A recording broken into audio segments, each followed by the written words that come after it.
उत्पत्ति अध्याय 22। उत्पत्ति अध्याय 22।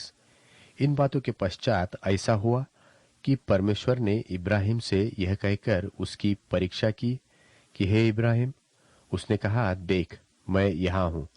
उसने कहा, अपने पुत्र को अर्थात अपने एकलौते पुत्र इसहाक को, जिससे तू प्रेम रखता है, संग लेकर मोरियाह देश में चला जा और वहां उसको एक पहाड़ के ऊपर, जो मैं तुझे बताऊंगा, होमबलि करके चढ़ा। सो इब्राहिम बिहान को तड़के उठा और अपने गड्ढे पर काठी कसकर अपने दो सेवक और अपने पुत्र इसहाक को संग लिया और होमबलि के लिए लकड़ी चीर ली। तब कूच करके उस स्थान की ओर चला जिसकी चर्चा परमेश्वर ने उससे की थी।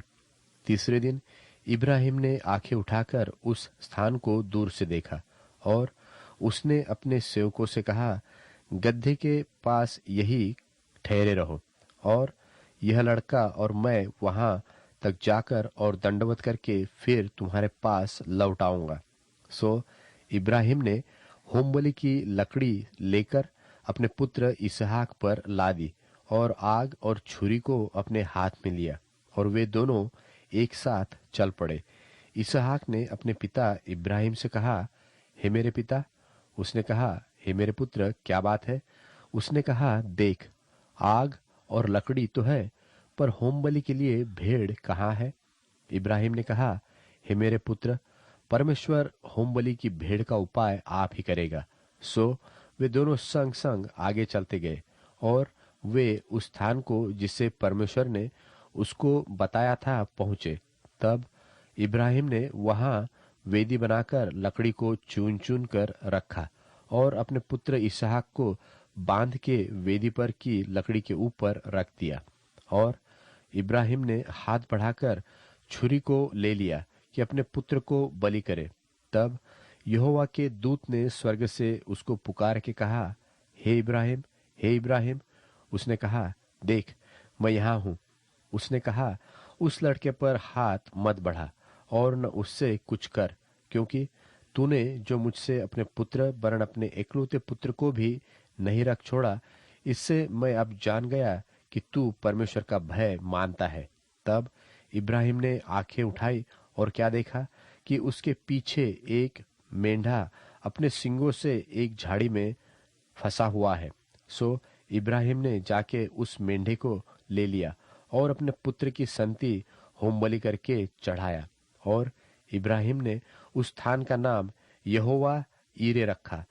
इसके अनुसार आज तक भी कहा जाता है कि यहोवा के पहाड़ पर उपाय किया जाएगा।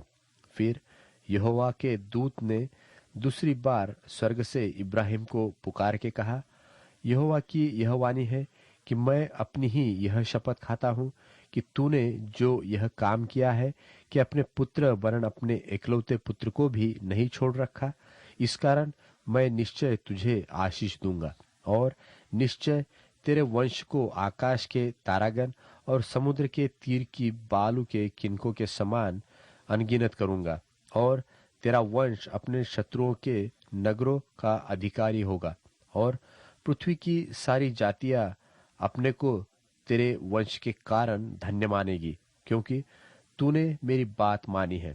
तब इब्राहिम अपने सेवकों के पास लौट आया और वे सब बेरशेबा को संग संग गए और इब्राहिम बेरशेबा में रहता रहा। इन बातों के पश्चात ऐसा हुआ कि इब्राहिम को यह संदेश मिला कि मिल्का के तेरे भाई नाहोर से संतान उत्पन्न हुए हैं। मिल्का के पुत्र तो ये हुए, अर्थात उसका जेठा ऊस और ऊस का भाई बूज और कमूएल, जो अराम का पिता हुआ।